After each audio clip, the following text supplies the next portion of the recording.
Welcome to Moe's! If you've never tried the stacks at Moe's, it's like a roller coaster. Filled with 2 crispy tortillas, you realize something big is approaching. And that moment hits when all-natural chicken is added along with Moe's famous queso, fresh veggies, and all-natural shredded cheese. At which point, it's all folded and grilled crispy, flipping your world upside down. So hurry into Moe's Southwest Grill today for the stacks and enjoy the ride of a lifetime.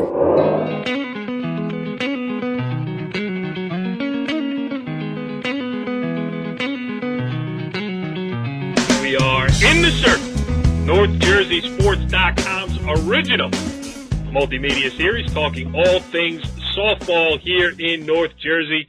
This is Season 2, Episode 5. I am Corey Doviak, being joined by my trusty co-host, the former assistant at the former powerhouse Ramapo Green Raider softball program. He is Mark Aug. What's going on, Augie? Nothing, Corey. Just looking forward as we're coming down the home stretch. We are, and we have a lot to talk about tonight, specifically because we don't have that much to talk about tonight. It's it's been a little bit of a bloodbath here for North Jersey softball teams, as you know, specifically as we talk Bergen County. We got teams trying to balance state tournament runs with county tournament runs. Some came to an end on Sunday in the county quarterfinals, and then a whole bunch more came to an end tonight as we tape this on Wednesday night, Augie. Some surprising results, let's say that. Yeah, you know, Augie's top 20 is a disaster. Probably 7 of them got lost today in the States. It's just a disaster right now. Yes. Now as we've done this show throughout the year, we've done the magic trick and popped up the top 20 right on the screen. And, you know, Augie does them on Sunday night. He's very diligent. He takes his job seriously. He does his best to bring you the most up-to-date top 20 rankings in all of North Jersey. And today we just got to throw them out the window. We waited too long to do the show. It's Wednesday. That was Sunday. Everything's changed, and we haven't had time to redo them. So, number 1 is still Butler, though, Aug, right? Oh, yeah, continued. And honestly, Larissa Spellman, hasn't even given up a hit in the state tournament, back-to-back no-hitters. And last time we talked, they were playing for a county championship up in Morris County, and I think Richie went up to Rockaway. But we'll find out when he's our guest later on today. And it was a big 8-2 win over Jefferson. Yes, it's a perfect segue, again, because, now listen, it started off as a joke. It was all funny. Oh, if you go on in the circle, you're going to lose, blah, blah, blah. We can't get any guests. It's the problem. I mean, you know, the jinx is out, and I was over at IHA covering the county quarterfinals, and people were coming up to me, parents that I know who have teams that they were playing down the line, asking if we could get those coaches on so we could jinx them for them. It wasn't only parents. I had a coach, Darren White from Saddlebrook, ask me to call up Butler. Call up Butler. We should have called Hopatcon coach and had him on because Saddlebrook lost today in a tough one, that's for sure. So we had to scramble. Now, listen, I should say this. We did invite a guest on. He did accept to come on. And just through circumstances and various other things, one of the circumstances being a loss in the state tournament tonight, I didn't want to press the issue. I'm not even going to mention names. He's a good dude, and I'm sure he would have reluctantly come on had we pressed the issue, but we're not going to do that. So we are stuck with the one guy who is willing to appear and happy to appear. Tonight's guest on In the Circle, NorthJerseySports.com's own softball insider, Richie Ballgame Barton. What's up, Richie? B. Richie Windmill, the guy with the most from coast to coast, making it happen. You know that guy's had losing streaks. Too many. Oh, Rich, I think that is terrible. I mean, I heard you've gotten some reaction on your multitude of nicknames, and I think none of them have been good. No, none of them is stuck. I mean, with me, they stuck. I love every one of them. Right. I also wore polka dot shorts to the county quarterfinals last weekend, which I'm not going to be honest. I mean, not one person liked them. Not a one. Wait, I have some reaction of people who saw you on Sunday in what looked like your underpants. Here's actual sound from the Bergen County semifinals at IHA.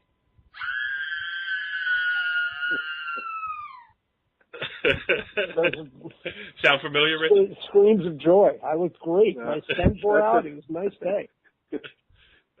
Screams of joy. It sounds like it was only girls screaming and running and running. Oh, wait.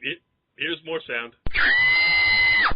Okay. All right. So let's talk about these Bergen County quarterfinals. First of all, let's say this. On NorthJerseySports.com right now, you can see highlights of 3 out of the 4 games. Our own Matt Small did a great job putting together small ball this week. He's got highlights from 3 of the 4 games that went on. The only one he didn't get was IHA Mawa because he didn't wake up early enough. So, Richie B, that's why we have him over here at NorthJerseySports.com, because he's responsible yet irresponsible. We like it that way. Yeah, well, Matty's pretty good. He's responsible. He's diligent. Completely opposite of what I am. I'm irresponsible, and I wouldn't say diligent. But, someone's got to get the hard-hitting stories that are going on to NorthJerseySports.com, and that's where Richie Windmill comes in. Augie, what do you think of Richie Windmill? He must have been pitching this weekend because they're in that quarterfinals because there was really no hitting. Yeah, I was still in gym, all 4 games. And let me tell you something about the one game. In one game, I literally came inches from getting hit 5 times with a foul ball. Next week I'm gonna be standing I'll be standing on the hill at Indian Hills. Corey, is that possible to get hit with a foul ball by the snack stand at IHA? Richie B could find a way, and this is what it will sound like when Richie B finally does get hit by a foul ball. You basically got 3 of the same sound effect. I mean, you got to tinker with that a little bit more. I'm not gonna lie, a little disappointed. Oh, you want the one more and that's the wood bat? It's a wood bat league. You hear that? Crack. All right, so let's put this in some type of context here. Let's talk about the Bergen County semifinals, and then we will talk a little bit about the state tournament. Richie B, you are our guest tonight, so I will turn this over to you, the 2 games you covered. Of course, I was the one who got up early and did the first 2 games. I was diligent. I was on time. But we'll go with your games first. What happened over there? Just your quick, synopsis. Well, which game do you want to talk about first? I mean, I guess we'll talk about Indian Hills Paramus first, since that happened first. Other 2 games I covered. Right. Indian Hills beat Paramus both times in the regular season. First time went right down to the wire in a pitcher's duel between Shelby Allen and Dominique Petrozella. And this game was more of the same. Petrozella, got herself into a couple jams, but seemed to wiggle out of it, each and every time. It was a great game overall, I thought. And it came down to one person getting 1 hit, and that happened to be Carly Brulich, who is one of the more underrated players in Bergen County. I mean, she's been on a state championship team. She's a very good defender. She was at their baseman, now shortstop. And, whenever you need to get a hit, she seems to find a way to be in the mix somehow. So, we say it all the time too, right? Just put the ball in play, Og, and that's all she did. But I'm not surprised. Yeah, and barely at that. It was a high fastball. I mean, right above the letters, and she went to check her swing, and the ball hit her bat, and somehow got into shallow center field for the game winner. But hey, it's all about hitting them where they ain't. That's absolutely correct. Yeah, Og, I mean, I know you were happy to see Indian Hills win again, right, Og? I picked them. But as far as Petrozilla, she had a no-hitter going into the 7th inning against Indian Hills earlier in the year. So you knew that was going to be a tight game. So. Well, all four games were tight. They were all 1-run games, and 2 were extra inning games. So, I mean, listen, we talked about it all year long that this Bergen County tournament was going to be wild because we said there were probably 10 teams that could win it. It took until the quarterfinals for things to really get shaken up. But as we stand now, we got the number 1 left, which is IHA. You got the number 5, Indian Hills. You got the number 7, Demarest, and the number 6, Northern Highlands. So finally, the shakeup came, Richie B., and your other game was part of it. Yeah, it certainly was. Northern Highlands, Katie Duncan, big lefty going to Harvard. She was dealing early on. I mean, she was throwing as hard as I've seen her throw at any time in her high school career. But she's not just a thrower anymore. She's also a pitcher. I mean, she was really hitting her spots, getting ahead, changing speeds. And I see they battled till they could get that one inning, and they got it. Gabby Slade with a leadoff double ended up scoring 2 runs in the inning in the bottom of the 6th to tie it.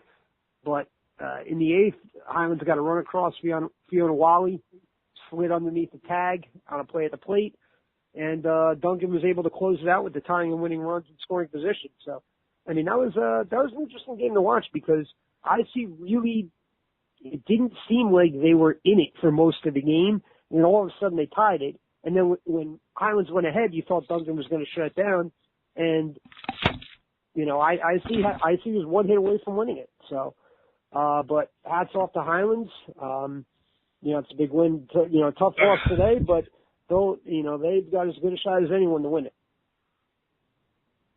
Only 2 cliches in the whole thing. I think you said she's no longer a pitcher, she's a thrower, or no longer a thrower, she's a pitcher, and then the hats off. So not bad on your. I'm growing right in front of your eyes. My little boy's all grown up. Look at that. All right, so let's talk about my games. I was there for IHA against Mawa, and it was a pitcher's duel. I mean, every game was a pitcher's duel. Every softball game I've ever covered is a pitcher's duel between good teams. But here's the thing.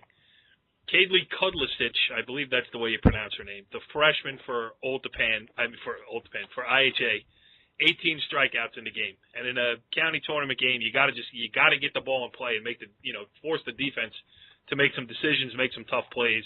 Mawa was unable to do that most of the way. I mean, I got the book in front of me here. Kudlasich struck out the side in the 2nd. She struck out the side in the 5th. She struck out the side in the 7th. Struck out 2 in the 8th. So when that's happening, it just gave IHA time to put together something, and that meant that Reese Guevara, who for me, although I will say this, I covered the Lakeland Glen Rock North 1 Group 2 State Sectional quarterfinal today. We've got a little sound on that later. I'll play some interviews that I did there. But I've been saying along that Reese Guevara is the best leadoff hitter that I have seen this year. Jen Stoll from Lakeland is in that category as well. But getting back to my original point, with IHA, Reese Guevara was 0 for 3 in her first 3 at-bats. She comes up to lead off the 9th inning, which is perfect for IHA. She's 0 for 3. When was the last time that kid went 0 for 4? Maybe never in her life. Leads off with a single, sacrifice bunt. Emily Cieslak gets her hands in pulls her hands in on an inside pitch, muscles it out into short left field. Guevara scores from second, and that was the only run that IHA needed. Augie, listen, Anthony's teams, they find a way to do it. Even last year when they had, all that great talent, and 2 years ago as well when they had the great season, I mean, they win games in so many different ways, and it's a credit because they play such fundamental softball. Year in and year out. I mean, and where else can you lose the probably best pitcher in state history one year, and you come back the next year with a freshman? Freshman shutting down. I mean, you can't ask for, pitching's a name of the game in softball, as we all know. And Anthony definitely has a stud freshman, and she proved it. And Mawa's a good hitting team. So, it was surprising. I'm looking at it here. 2 hits. That's pretty good. 2 hits, 18 strikeouts, and against 1, 2, 3, 4 walks. So, and that's a freshman, left-hander no less, too, who is going to get physically stronger as the years go along here, too. So, I remember covering Steph Thomas as a freshman. She was a little kid. I'm not comparing the two because it's not fair to compare a freshman to the state's all-time leader in wins, but Katie Kudlasich does have a chance to grow into a dominant pitcher here, if she's not already, with an 18 strikeout performance against a good team in the Bergen County quarterfinals. So, it was just a matter of who was going to get the big hit first. Emily Cieslak got it, and I thought Craig Nielsen made a great point afterwards. I asked him, because Guevara's on second, they sacrifice her up, and I'm thinking along with the game, Victoria Casey gets the bunt down, and I was thinking, is that a great move? Because that opens up first base, and now, maybe they walk Emily to set up first and second, 1 out, and I asked Craig about it afterwards. He said, well, you can second-guess me about it. Not that I was doing it. I was just curious about his thought pattern. Because, again, I don't coach for these very reasons. I don't want to make these decisions, so I would never go one way or the other. You make a decision, you live or die with it. That's fine with me. And he made a good point. He's like, all right, so if I walk the number 3 hitter in the IHA lineup, now I got to pitch to the number 4 hitter in the IHA lineup, and that's no picnic either. So who's to say the next kid up doesn't come up and hit a 2-run double and they lose by 2? You know. The only thing Claire set up for a force, though. I think no matter what, I think even if you had the best player in the state on deck coming up, you got. For me personally, and again, I don't coach either, so I can say all I want, and you can like it or hate it. That's fine because I'm not good at it. But I would always set up the force. I would, but it's easier said than done. I mean, it's kind of a pick your poison, and when if Cieslak strikes out or pops up or something, he looks like a genius for doing it, but she was able to muscle one out the left, and that's the way it goes. But Yeah, but you know what though? In baseball, you can get all over a guy because then you set up the double play, the possibility of the double play. You can play your shortstop and second baseman at double play depth. But Augie, honestly, how many times do you see a 6'4" 3 or a 4'6" 3 in softball? It's hard to do. The bases are short. I'm with Richie. I think as a former coach. Percentages, I probably would have walked her just to set up a force, but you know what? Right. Craig's won a bazillion games, so obviously he's done things right, and hey, it's a decision you make and you live with. He's been been a Barton's Best Award winner for Coach of the Year, so I mean, there's no higher honor than that in coaching, ever. And he won again. They played yesterday, and he's playing in a state semifinal right now. So it's not like we're second guessing a Craig Nielsen. Yeah, exactly. I mean, exactly. The guy's been through it. All right, so the last game is here, and was Demarest against Ridgewood. Ridgewood was the number 2, Demarest the number 7 seed. But I gotta honk my own horn a little bit here. 4 for 4 picking the Bergen County quarterfinals, and I am usually a horrible prognosticator. But, in this case, I do look like a genius. I don't mind saying it. I'm very, very good at what I do. You're very smart. I think our guest was the guest 2 and 2. Yes, our guest this evening was 2 and 2. I don't even know how he got on the show with a record like that. I mean, it was the in the circle jinx. Yeah, so Richie Barton's going to walk out of the office down there in Leonia after being on the show and twist the ankle. I can't wait to get beat up at the semifinals this weekend. Right. So the last game was Demarest against Ridgewood, and listen, Ridgewood is as aggressive a team as there is in North Jersey. I mean, they get on the base pass and they try to make something happen. Sometimes and defensively, they're aggressive as well. They do throw the ball around, try to pick people off. And, sometimes you live by the sword, you die by the sword. They had 2 runners picked off trying to steal, and then the game-winning play, really, was a throw down to third base that skipped down the left field line. Sam Maniscalco, Demarest second baseman, was on third base at the time. She gets up, she scores the run, and Demarest wins 2-1 to move on. They lost today against Indian Hills in the state tournament, but their season will continue this weekend. Richie B., why don't you give a quick preview, since you will be the guy covering for NorthJerseySports.com. Break down the semifinals a little bit. Semifinals are certainly going to be interesting. There's no doubt about that. I mean, first of all, you got Highlands coming off an upset loss. I mean, I watched them warm up before the IC game. And they're a fun-loving team. They get along very well. And you just saw that the level of focus was different because the stakes were raised. Now with, the state tournament, now that they're eliminated from the state tournament, I'm very interested to see, just how intense they are and just, how quick of a start they can get off to and how they could harness that adrenaline and use it in a positive way. IHA, I mean, it's a weird thing for them. I mean, it's not often that they score 1 run in a game, against anybody from any state. Right. So, right. For them to be scuffling offensively, that's something they're not accustomed to. But I see them breaking out of that. I think for Indian Hills to, I mean, Shelby Allen's not only got to pitch great, but she's going to have to come up with some clutch hits, and that means, you know, the Nicole Malones and the Sienna Mayer Casas are going to have to get on base in order for Allen to get up in big spots. I believe, I think IHA is going to be a little too tough for them, a little too deep for them as far as the lineup is concerned.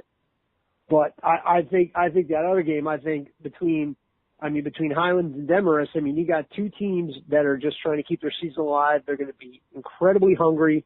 They're both going to be incredibly aggressive. I think at some point in the game, someone's going to try something base running wise that maybe they haven't tried all year. You know, when you get, like, in football, when, like, those teams playing a bowl game and they, you know, try some sort of crazy, wacky play.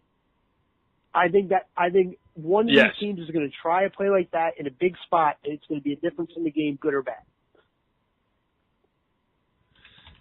Like the Statue of Liberty play with Boise State against right. But if you're asking my prediction, which you weren't, but I'm giving it anyway. I'm going with Highlands. I mean, you got a senior pitcher out there who's been in big games before. Hold on, Richie B. Let me do this right here.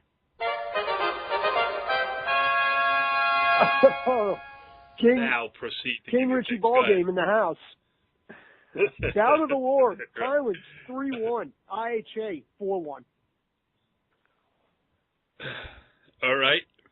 Augie, why don't you give your prediction? Well, since IHA and Indian Hills, they played during the year, which IHA won 3-2 in the first meeting. Augie's going to switch it around. He's going to say Indian Hills. I'm going to pick an upset. Indian Hills wins 3-2. And then Highlands. Okay. Oh. Wait. Okay, and just wanted to lock you in Northern at 3-2. Highlands, who had an easy time with Demarest, but that was way back in April, 9-0. Even though I love the Corcoran sisters, I will have to stick with a Northern Highlands 4-2 win, setting up a Highlands Indian Hills final, and they've split. What? Well, I'm just saying they split on the season, so the winner will take all. All right. Augie going with Indian Hills and Northern Highlands. The crowd is aghast. It is my turn now, and I will go with less fanfare. I will take IHA in a 2-1 game and Northern Highlands, though it hurts me to pick against Demarest. But I am going to go with Northern Highlands. And let me tell you something about, although Joe Light must be psyched, because I picked Paramus last week, and so I go to interview him after the game. The first thing he says to me is, "You're almost right." Listen, Joe, I don't play for being almost right. I play to be right, you know? While I don't root for any team in particular, because, let's face it, we're friends with a lot of coaches and a lot of athletic directors around here, I got to be honest. I don't know what to do right now. Friends might be straight. Yeah, well, I mean, you know, we got a couple friends. You know, Mook Iannacone. We're going to have him on next week. Listen, I picked two teams to play on at Ramapo High School for the championship, and they only happen to be the two biggest rivals in every sport for Ramapo. Right, it's so true. Yeah, we're gonna blare this over the morning announcements at Ramapo High School tomorrow. Augie picked Indian Hills and Northern. That'd be great. Yeah, then you'll see Augie at noon with a "We'll Work for Food" sign out in front. All right, let's talk a little state tournament here. You know what I forgot to mention, Richie? But you're actually joining us on the Moe's Southwest Grill. Let me tell you something about Moe's, by the way. Monday, $5 burritos, unbelievable. They're outstanding. I had one; it's delicious. I highly recommend extra guacamole. Yeah, that would be my tip. That's my Moe's tip of the week. I think we'll call you burrito. That doesn't. Ballgame. I mean, I like the alliteration, but I mean that doesn't even make sense. I prefer Richie Handsome. Yeah. Well, the day I call you Richie Handsome is the day I pack it in over here in North Jersey Sports. Hey, for all those people who don't love Morris County, we have Moe's in Pequannock too. Yes. Listen, Moe's Southwest Grill, 5 locations for our sponsor, Paramus, Mawa, Clifton, Nanuet, up here by me in Northvale, and Pompton Avocado Plains. Augie from Pompton Plains. All right. Now, you see, now that sounds a lot better. Yeah. Because Augie's shaped a little bit like an avocado. A little bigger than that, actually. Starting to look like a pear. All right. Take out the pit. They have pears at most. All right. Richie B., you were out and about covering some softball today, too. What'd you see? I saw Sea Caucus beat Weehawken in the North 2 Group 1 quarterfinal, 5-zip. Jen Petrozelli, with a one-hitter for 2 pitcher for most of the year, has come on as of late as the number 1. And what happened? Did you lose your notes? Yeah. You know what? Yeah. Hey, how about Richie B. keeping as we stay on the air? I refuse to cut it off. I'm going to run this show warts and all here. I don't care. Richie B. keeping Hudson County softball. Did you get the computer on, Richie B? Let me tell you something. I literally just kept talking. I went to hit mute. I went to not accept the call that was coming in. It was you. Yeah, we are on the air. And you're on the air. That is good. hold on, Corey. I got this one. Beep. Thank you, Augie. You just saved me some time in the editing bay. Much appreciated.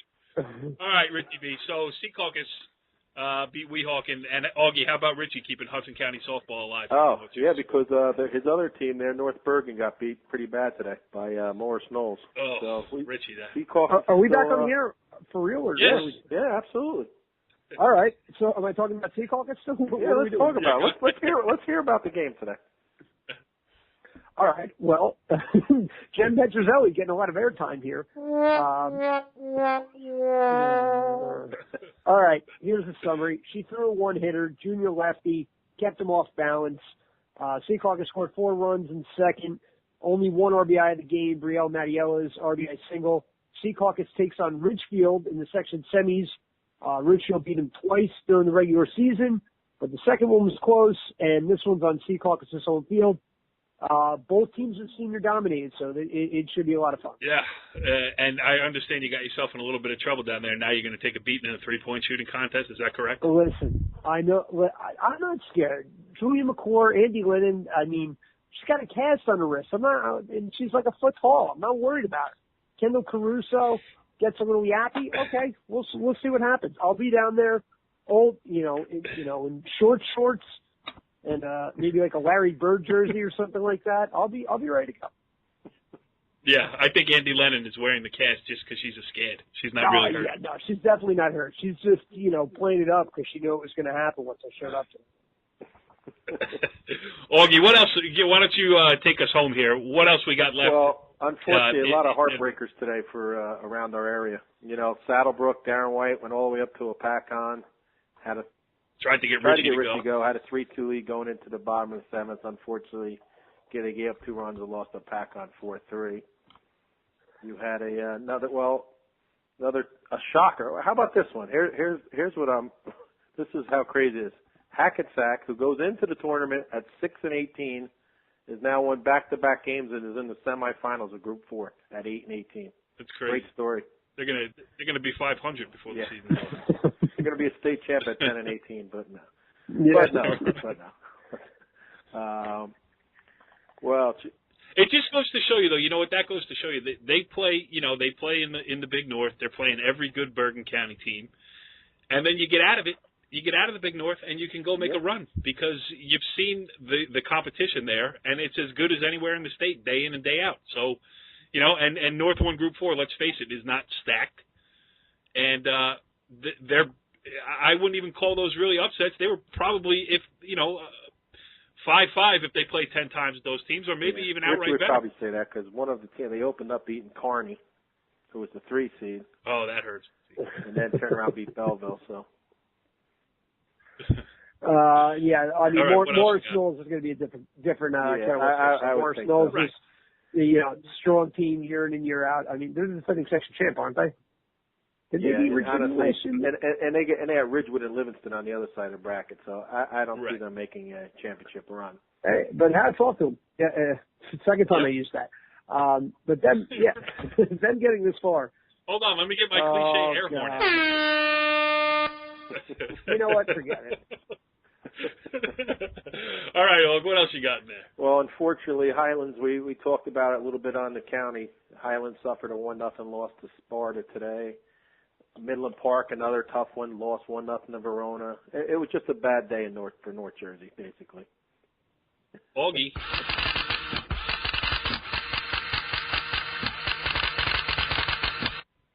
Adding up the upsets today. what was that from? Like All the President's Men? Like the final scene? What was that? Come on, man! I got all my sound effects back. I'm having a good time over here. You can't ruin my fun. It's very childlike. All right. So what we have left here, we got Butler in North 1 Group 1. In North 1 Group 2, we have Ramsey versus Lakeland on one side of the bracket. That's a good one. 2 area teams there. North 1 Group 3 is all NorthJerseySports.com coverage area. Well, I take that back. Go to 3 out of 4. Right. You got Indian Hills versus Sparta, and Pascack Valley, which had its own come from behind win against Old Tapan. They take on Mawa, and that's interesting simply because that's Craig Nielsen's old team against Craig Nielsen's present team. So we'll call that the Nielsen Bowl in the semifinals of the North 1 Group 3. And then, as you mentioned, we got Hackensack, Morris Knolls, and Ridgewood Livingston in Group 4. Parochials haven't really started play yet. We'll get more into that next week as their tournaments get underway. But Augie, if you had to pay your money and your wife wasn't pregnant and you were allowed to go watch a game, which would it be? In the States? Yep. Maybe. You go watch Butler. No, regular season next year. Yeah. Who are you watching on April 15th of next year? April 15th. Maybe I'll be back in the coaching. What, you got something to announce? Yeah, no, not yet. I'm going to be assistant coach down in Hudson County. Ferris. I'll come cover you. Hudson County, forget it. I don't know. Actually, Ramsey-Lakeland might be a good game. Yeah, Ramsey-Lakeland, I think, is going to be a good game. I've seen Pascack both Valley teams Mawa, now. obviously, I would like to see that one. I think Pascack Valley Mawa is the winner out of all those games. I think they're both. I think Ridgewood Livingston's going to be a great game too. But Livingston, they don't know us, so. Yeah. Well, you want me to find out? I'll go to Essex County and. Yeah, get out there. Let's get one of the coaches on the horn, and we'll jinx him for one of these Bergen County teams. But we'll talk all about that next week. We'll get into some of the parochial stuff, and we'll have the Bergen County tournament semifinals to break down. We'll be back on schedule next week, right? Augie will do the show on Monday night. Is that correct? I'll be back from Atlantic City. Yeah, I should be driving back by then. We're working around Augie's social schedule. The guy retires from coaching, and all of a sudden you can never find him. But we'll do our best, and we will see you next week on In the Circle. Follow the leader.